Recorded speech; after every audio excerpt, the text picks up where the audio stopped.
Today we're going to talk about 5 common photography problems and how to fix them. I want to quickly say this is a beginner video, so if you're an advanced shooter and you want some entertainment, stick around, but you're probably not going to hear too much new information over the course of this video. The first problem, bar none, no even competition between number 1 and the other 4 on this list, is using too slow of a shutter speed. I see so many beginners in so many different situations struggle to take sharp, clear photos. And one of the biggest causes of that is that your shutter speed is simply too slow.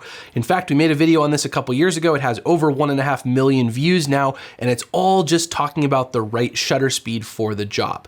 So there's no magic number. For those of you who don't know, shutter speed controls how long the shutter in your camera is open for and capturing light for.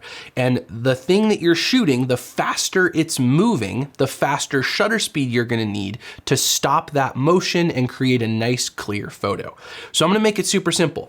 If you're hand holding your camera and you're shooting a stationary subject, I would use a shutter speed no slower than 1/250th of a second. There's obviously exceptions to that, but that's a good go-to. Now, if you're hand holding and you're shooting a moving subject, say some sports or someone running or kids, whatever it is, I would be at 1/500th, 1/1000th, or even 1/2000th of a second. Now, that's gonna mean that you're gonna need to change other settings, like maybe increase your ISO to get a properly exposed photo at those faster shutter speeds. But here's the deal. Honestly, I don't care about ISO, I don't care about aperture, I don't really care about anything if I can't take a sharp, clear photo. So shutter speed is usually my number one thing to make sure it's set properly and that I have the ability to capture consistent, sharp, clear images. Problem number 2 is also super simple. It is ignored by many people though, and that is not properly formatting your memory cards. I don't have a memory card, one sec. See if I can get it to focus there. This is a pro-grade digital memory card. Your memory card may look different than mine. They come in a lot of different shapes and sizes, but here's the deal. These little guys are a point of failure for many photographers. Even if they're doing everything right, this is a failure weak point in your photographic workflow. So we wanna treat our memory cards as well as we can. And the best way that we can do that is routinely formatting them in the camera you are going to use them on. Formatting is very simple. It's not erasing, it's a separate mode. But in the menu on your camera, if you go into the menu, look in your manual, you will see an option for format memory card. Now, very important, formatting a card erases everything on the card. So make sure your images are properly backed up. We have many videos on how to back up your photos. Make sure your images are backed up before you format, but formatting cards routinely is very good for the card. Additionally, you have to format the card in the specific camera you are going to use it for the shoot. Swapping cards between cameras mid-shoot without formatting is a very, very good opportunity to have some corruption happen to your memory card or to your photos. So I have a very simple workflow. I import my new pictures into Lightroom, I back up my pictures, and then I format my memory card. Import, backup, format is my workflow that works for me. So whenever I turn on my camera, I'm starting with a freshly formatted card. Number 3 mistake is not shooting RAW. RAW is a mode on our camera, an image mode on our camera that gives us so many superpowers as photographers. JPEG images are great, they're shareable, they're cooked, they're done, but they do not have the editability, they do not have the dynamic range, they do not have the quality of a RAW photo. So before you switch to RAW, make sure you have an editing program that can handle RAW photographs. So if you're using something like Adobe Lightroom or Capture One or even Adobe Photoshop with Adobe Camera Raw, make sure you have some software that can handle the RAW files from your camera. But as soon as you have that box checked, if you're using Lightroom anyway, there is no reason to not put your camera on RAW. Here's how I like to put it. If you're hungry and you want some food and you really want lasagna, you could go to the store, you could buy yourself like a Stouffer's lasagna right out of the frozen section, pop it in the nuker for 3 minutes, you're good to go, you got dinner. That's very much like a JPEG. That lasagna is cooked, it's finished, it's not gonna be super good, but you get it quickly.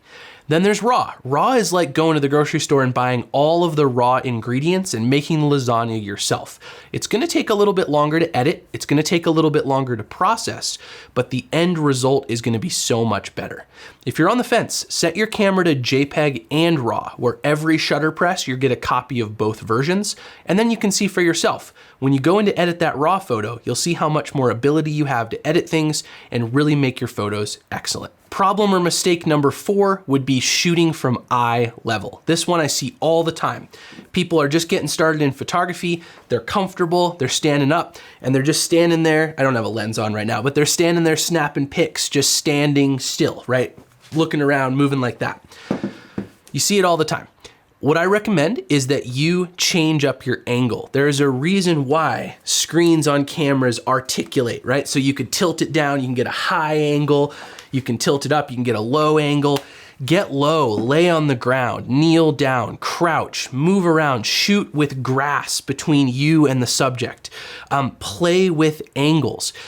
It really does make photography go from snapshots to really excellent images just by changing the angle from which you're shooting.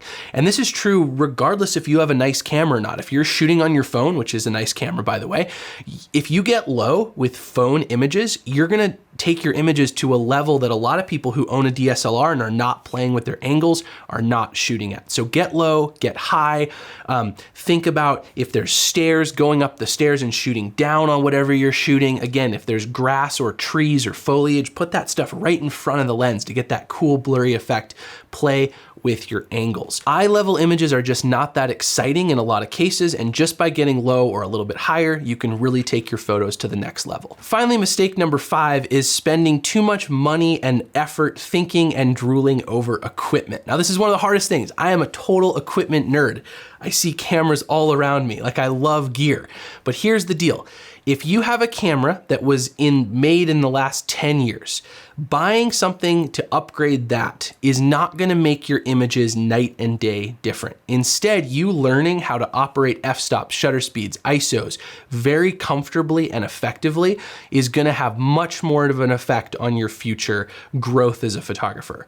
Moreover, if you are gonna spend money on equipment, look at lenses, not cameras. I think it's easy to see the new flashy camera and think, ooh, I need something full frame, right? I gotta go full frame, I wanna be a professional. I would actually recommend go with lenses instead. Lenses will give you new abilities, new superpowers as a photographer. Getting a macro lens if you're into shooting flowers or insects. Getting a wide angle lens if you're into, let's say, landscape work. Getting an 85mm fast lens, like an f1.4 or f1.8 lens if you're into portraiture. Those things will really take your images to the next level, where a camera body usually won't. I've seen many of our students use camera bodies from 10, 15 years ago, but they're using new lenses that have good capabilities to them. And boy, I'll tell you, their images, you could never tell they were using an old camera because they're exceptional photographers. Also, we like to say it's never the camera, it's the photographer, right? You as the photographer are the image maker, the image creator, and it does not matter what equipment you're using, you're gonna be able to create good work if you're a creative person and you're learning and you're trying to educate yourself to make the best images possible. All right, everybody, I hope you found this video useful. If you have a number 6, 7, 8, what other common issues you've struggled with or you've seen other people struggle with in photography, let us know down in the comments section below. Drop a like down below and hit subscribe to stay up to date with future videos, and I will catch you in the next one. Thanks, everybody.